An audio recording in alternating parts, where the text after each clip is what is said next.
Hello, and today we're going to be considering a fluid dynamics problem to do with hydrodynamics in internal pipe flow and head loss. Go ahead and pause the video, read the question statement, note down any givens that you may feel are important, and we'll go ahead and get started with the problem solving. It's first pretty important to note that this actual schematic does look familiar. It looks like a circuit in an electrical circuit. And so this hydrodynamic circuit does act similar to that of an electric circuit as well, to do with current, the water being the current in that case. The water flowing in to the pipe will split into 1 and 2. And naturally, you kind of understand that because the bottom pipe here has a greater diameter, it will have more water flowing through it than the top pipe, thus less resistance, that it is similar to an electric circuit. Since this fluid will always take the path of least resistance, the amount of fluid through each branch of the pipe will automatically adjust to maintain the same head loss or resistance to flow in each branch. Therefore, for each length, we require that the head loss in each branch is equivalent. Thus, the head loss in 1 is equal to the head loss in 2. That's important to note because this relationship will come into play later on in the problem when we're solving for velocities. From the problem statement, it's also important to make a couple assumptions that the flow is fully developed, steady, and incompressible, thus meaning that the density of the fluid is constant, time derivatives go to 0, and there's no boundary layer. Moving on to the actual problem solving of the question itself, I've just redrawn everything that we saw above and noted a couple things of importance, mainly being that this bottom branch is branch 1, and the top branch is branch 2. Also, that this bottom branch we can also consider a run. The top branch is just considered a branch. The givens I have noted on the right-hand side of the screen here. The only one that wasn't given in the actual problem statement as a number is the roughness of the surface, and because it's galvanized iron, we can note that the roughness is 0.15 millimeters. This value you can look up in a table and pull from. I just looked it up in a textbook and pulled this value as well. Now moving on to the actual problem itself. First, we're going to be considering a control volume analysis on the first T of the pipe. We can note that the Qin, the 0.03 value given in the problem statement, is equal to the volumetric flow rate of the run on the bottom plus the volumetric flow rate of the branch on the top. And so we can break the volumetric flow rates into their velocity times their cross-sectional area here, and then expand that value using the area of a circle formula, pi fourths, times the diameter squared. And then we can actually break and get this relationship after solving this equation and reducing it down.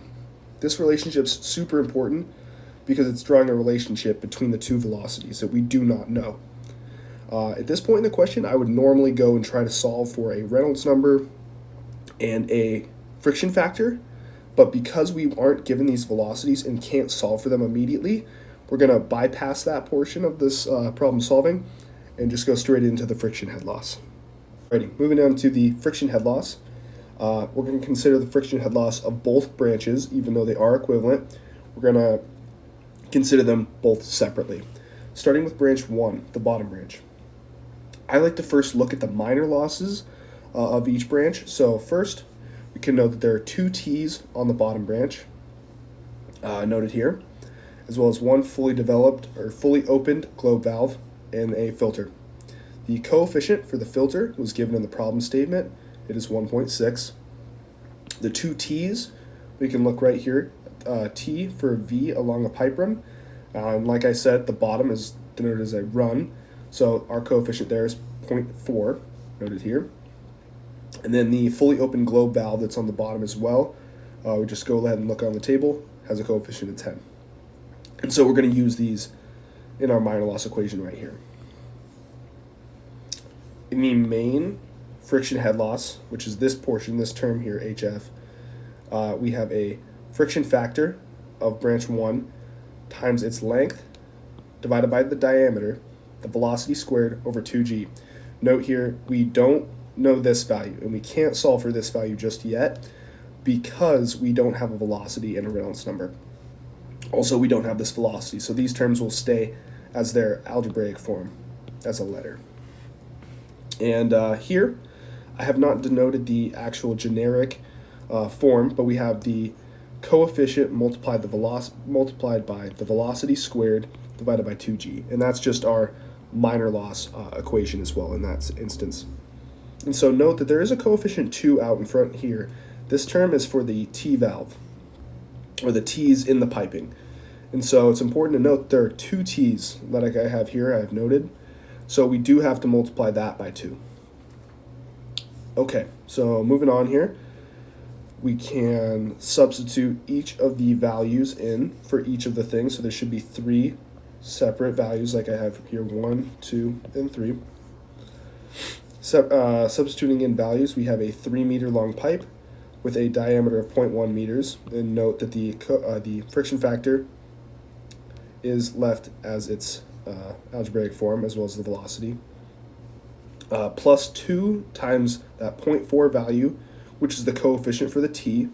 And then we have our U1 squared left how it is as well.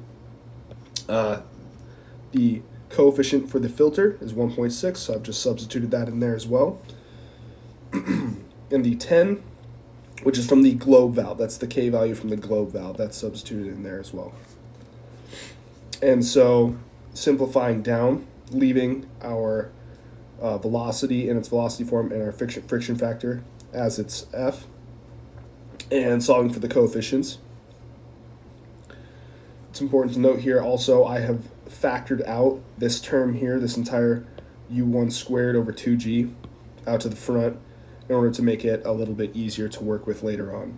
So because each term has this in it, just pulled it out to the front. And so after simplifying down, we have this term here, U1 squared over 2g multiplied by 30 times the friction factor plus 12.4. This will be denoted as equation 2. So next we must consider branch 2, the upper branch. Just as I did on the branch on the bottom, the run, I like to denote what the minor losses are going to be, just based on visual interpretation. Here we can note there's 2 T's, the same 2 T's that I noted on the first one. However, we're going to have a different coefficient because it's along a branch, and that coefficient is 1.8, noted there. And we also are going to have 2 90-degree elbows because it is going to bend up at the start as well as at the finish. So we'll have 2 90-degree elbows, and we can go on here, 90-degree elbow, short radius, 0.9, and then also one fully open gate valve that's on the top. And so we can solve and find for that here, 0.19, noted there. We're going to do the same thing here. Take our main equation, friction factor multiplied by length. This is the total length. It's just not the change in x. It is the total length of the piping divided by diameter times the velocity divided by 2g, velocity squared over 2g. And then just as we did before, we have the coefficient times the velocity squared over 2g for each of the minor loss terms, and these are all added together. And so note that there are these coefficients of 2 in front of the terms where there are 2 instances of that minor loss. So now substituting in values, we have the friction factor that we still can't solve for, so leaving it in that form as well. Length of the pipe is 7 meters. That was drawn to begin with, as well as the diameter, which is different than the one before, of 0.05 meters. And like I did on the previous part, leaving the velocity squared over 2g as kind of a constant there. And 2 times that 1.8, that coefficient for the t values. And 2 times 0.9, which is that coefficient for those 90-degree bends. And then just one gate valve, which is the 0.19 times the velocity squared over 2g. And just as I did on the previous part of the question, I factored out this term here, the velocity squared over 2g, just for ease of math, pulled it out front, and solved each individual term. 7 divided by 0.5, 140, 2 times 1.8, 3.6, 2 times 0.9, 1.8, and then this 0.19 just comes down right here as well.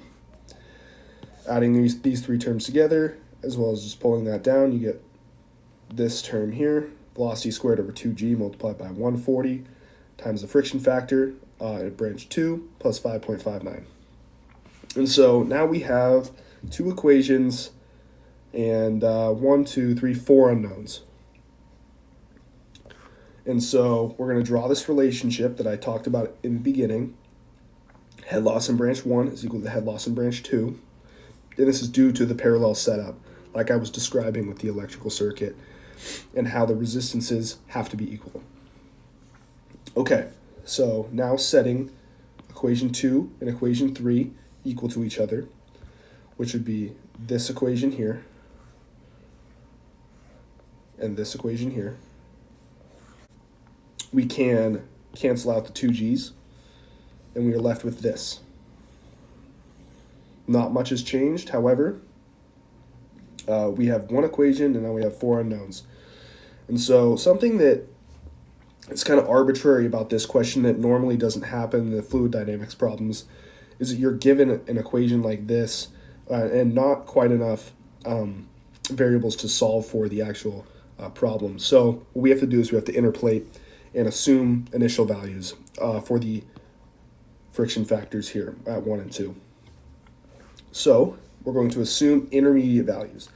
And an intermediate value can range from anywhere from 0.02 to 0.025.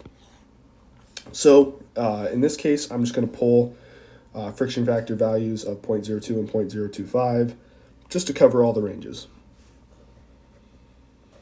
And so now I'm just taking that equation that we had, equation 4 right here, and substituting in these two values for these two values, our friction factor values. That's all I'm doing, just substituting in values.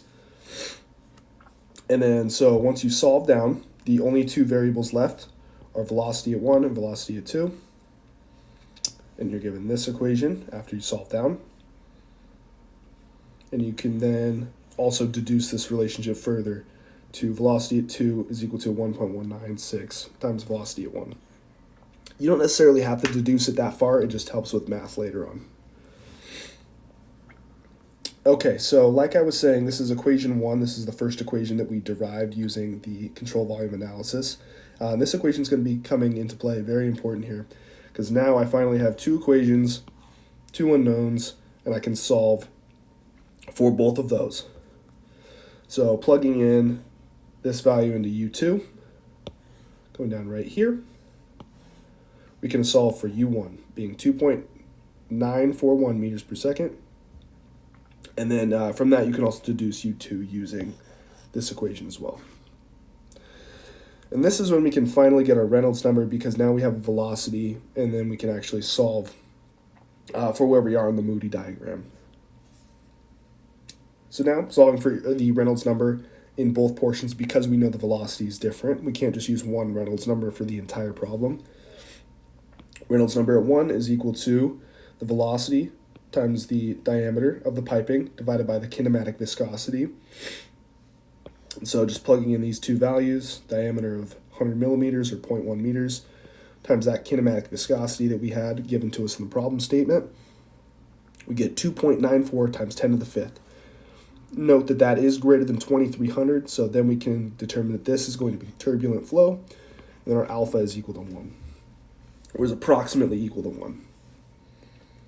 And then now, calculating the Reynolds number at 2, velocity times its diameter divided by the kinematic viscosity, just plugging in values, velocity at 2, plugging in here, its diameter on the top branch, 0.05 meters, divided by that kinematic viscosity, resulting in 1.76 times 10 to the 5th. And that is also greater than 2300, so it is also turbulent and having an alpha value equal to 1. So we're setting up to do a analysis on the Moody diagram. What's very important to consider next in this type of problem is the roughness. What I normally like to do right at the start of the problem is just divide our epsilon value by the given diameters. I didn't do that, however, we're going to do it now in this part of the problem. Note that because it is the same material going through the entire piping, the epsilon values are the same, the 0.15 millimeters. And note this is also dimensionless. This portion of this is dimensionless because it's a millimeter divided by a millimeter, giving us a value without a dimension. So all I'm doing here is substituting our same epsilon values for galvanized iron divided by the given respective diameters of each section of the piping, giving us two different values of roughness, 0.0015 and 0.003. So now once we have our Reynolds numbers as well as our roughnesses, we can jump ahead into the Moody diagram. And once we jump into the Moody diagram here, we're going to solve for our friction factors and see how close we were to those, and then go from there. So I'm going to go ahead and start using red for branch 1 here. We can note the Reynolds number we found was 2.94 times 10 to the 5th. So we go to here, 10 to the 5th. This is 1, 10 to the 5th, 2, and this is 3. And we just go back a little bit because it's 9.4. Draw a line up. As well as our roughness being 0.0015. So we're going to draw a halfway in between these two, and we're going to follow it over and then draw it over, a line over from there to the friction factor, giving us a friction factor of 0.022. And I go ahead and note that down there. And then I'm going to use orange to denote the friction factor of the second part, the branch on the top. And we got a value of 1.76 times 10 to the 5th. So here this is 1, 2, and then 7. 1.76 because it's almost at 2, but not quite. Draw a line up. And we know our roughness on this side was 0.003. So just kind of estimating here, I would assume this to be 0.3, 0.4, 0.5. So yeah, 0.3 right around there. Drawing a line over, connecting it with this line down here that we drew, and then reading it over to the friction factor portion. We can see that it's somewhere in between 0.02 and 0.03, closer to 0.03 than in 0.02. So we can kind of approximate 0.027 as our friction factor value for that top branch. It's not super important that you get these accurate right on the money, but you'd have to be close. You have to be very, very close. Like if I'm reading these values and for whatever reason I say it's 0.04, that's just blatantly wrong. I'm going to give you a wrong answer. And so since we now have these two new friction factors, after reading the Moody diagram, we need to repeat the velocity calculations in an iterative fashion in order to get more accurate values. Because we weren't given the values of the velocity, so we do have to iterate in this portion of this question. So using equation 4 from above, we're just resubstituting in new values for our friction factor right here, and reducing this down to do the same step as we did before. The values are pretty darn close to what they were before. They're just a little bit more accurate in this case after iterating for a second time. Once we have this, we use equation 1, which was the first equation that we used using the control volume analysis, and we are going to now plug that into U2 and solve down for a velocity at 1 and 2. And so this will be the final velocities that we've determined. And so then we can note they are different velocities, they're not the same because of their different areas. And thus, like in the problem statement, we're solving for the volumetric flow rates at 1 and 2. So using the velocity times their cross-sectional area, given here and here, we can plug in each of these values to these equations and solve for their volumetric flow rates, respectively. And they are different. And just as a check, I'm going to go ahead and put these into into the control volume analysis initially that we solved for. We have 0.03, which is the initial in, if you do remember from the problem statement, plus the 0.0232 from the branch number 1 on the bottom, plus that of the branch 2 on the top. And if you do add those two together, they do equal 0.03. So, as we predicted, volumetric flow rate is conserved in this pipe flow. So now we need to solve for the pressure drop from A to B, which is the first T to the second T. We're solving for that pressure drop. So we do know, before we do everything, we're just going to write down the entire general form of this equation, which is velocity squared divided by 2g times alpha, which would be right here, plus the z value, which is the height, plus pressure at A over rho times g, but in this case I just denoted it as its reduced value, plus any head loss due to a pump is equal to the velocity at B squared divided by 2g, plus the z value, the height at B, plus the pressure at B divided by rho times g, plus the overall head loss, plus the head loss due to a turbine. Once we have that written out, also, this is also supposed to be an alpha here as well. But because we know it's turbulent, these alpha values are going to reduce down to 1. Okay, so now, once we have that equation written out, we're going to go ahead and reduce this equation down to what you see below. Because the velocity at A is equal to the velocity at B, I'm going to go ahead and scroll back up here and kind of show you what that means, because we just solve for two different velocities in the pipe, so that could be a bit confusing. So when I'm referring to the velocity at A and the velocity at B, I'm referring to the velocity here at this point before we enter the T, and then after the T. So if you do note, the velocity does change in between these two branches here. However, it comes out as the exact same velocity.